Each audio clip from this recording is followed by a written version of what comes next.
students bringing family to UK in bid to curb migration. International students who come to the UK will no longer be able to bring family with them except under specific circumstances in a government bid to bring immigration down. International students will no longer be able to bring dependents with them unless they are on postgraduate courses that are currently designated as research programs. The package will also remove the ability for international students to switch out of the student route and into work routes before their studies have been completed to prevent misuse of the visa system, the government said. As well as removing this right, there will also be a review of the maintenance requirement for students and dependents and a crackdown on unscrupulous education agents who make use of inappropriate applications to sell immigration, not education. Pressure mounts on PM to launch Braverman probe, politics latest. The changes will come into effect for students starting their courses from January 2024 in order to allow future international students time to plan ahead. In the year ending December 2022, 486,000 student visas were issued to applicants, up from 269,000 in 2019. Last year, the number of student visas issued to dependents stood at 136,000, an eightfold increase from 2019, when 16,000 were provided. In a written ministerial statement, Home Secretary Sarah Braverman said recent immigration figures had shown an unexpected rise in the number of dependents coming to the UK alongside international students. Ms. Braverman said the increase was made after the government made its commitment to lower net migration. In 2019, when net migration stood at 226,000, the Conservative manifesto committed to making sure overall numbers come down. Ms. Braverman said while the government's strategy around international education plays an important part in supporting the economy, it should not be at the expense of our commitment to the public to lower overall migration. This package strikes the right balance between acting decisively on tackling net migration and protecting the economic benefits that students can bring to the UK, she said.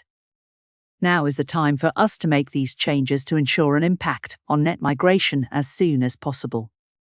We expect this package to have a tangible impact on net migration. Taken together with the easing of temporary factors, we expect net migration to fall to pre-pandemic levels in the medium term. Education Secretary Gillian Keegan said attracting top students isn't just good for our universities, it's essential for our economy and building vital global relationships. But the number of family members being brought to the UK by students has risen significantly, she added. It is right we are taking action to reduce this number while maintaining a commitment to our international education strategy, which continues to enrich the UK's education sector and make a significant contribution to the wider economy. The announcement comes as the government comes under mounting pressure over migration figures, an issue that has reportedly caused splits in the cabinet. Official statistics due to be published later this week are expected to show that net migration has increased from 504,000 in the 12 months to June 2022 to more than 700,000 in the year to December. Ms. Braverman recently made a speech at the National Conservatism Conference in which she said the UK needed to get overall immigration numbers down, adding, "We mustn't forget how to do things for ourselves."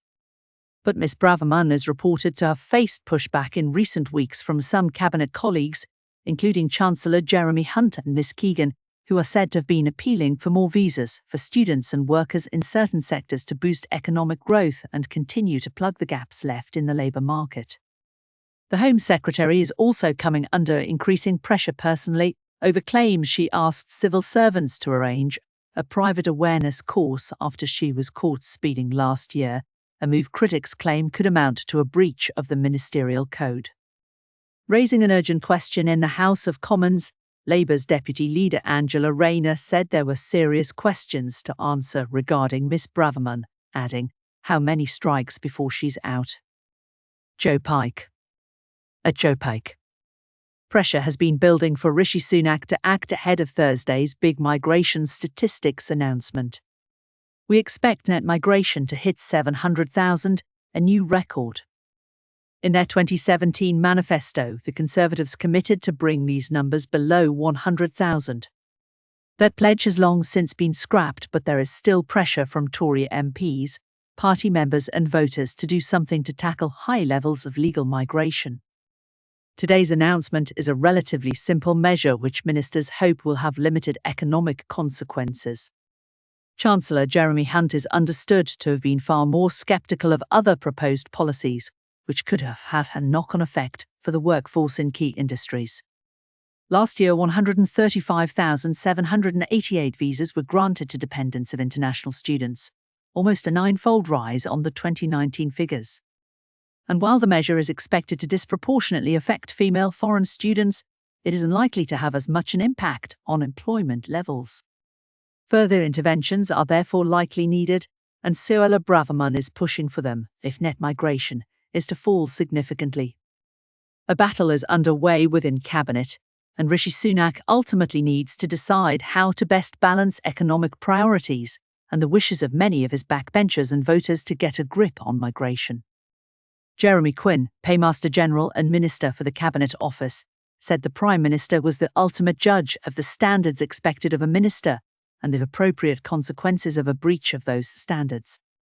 He said Mr. Sunak made clear to the House yesterday that he is receiving information on the issues raised in regards to Ms. Braverman. Responding to the government's announcement, Jamie Arrowsmith, Director of Universities UK International, said the changes were likely to have a disproportionate impact on women and students from certain countries. We therefore urge the government to work with the sector to limit and monitor the impact on particular groups of students and on universities, which are already under serious financial pressures. And Tim Bradshaw, the chief executive of the Russell Group of Universities, said he was concerned the new rules could have a negative impact on universities' plans to diversify their student intakes. Global competition for international students is fierce, and some of the announcements made today are likely to have a negative impact on universities' plans to diversify their international student intakes, he said. However, we welcome the government's recommitment to the graduate route and that students coming to study on postgraduate research programs will still be able to bring dependents. Labour said it will not oppose the measures because proper enforcement is long overdue. However, Shadow Home Secretary Yvette Cooper said these measures still don't address the serious problem in the Conservatives' immigration system, which is their failure to tackle skills shortages and the 95% increase in work visas as employers increasingly turn to overseas recruitment while there isn't proper training or support for people to get back in the workplace in the UK. Labour will introduce reforms to better link the points-based system to training and employment standards, including new requirements for training for employers recruiting from abroad to fill jobs.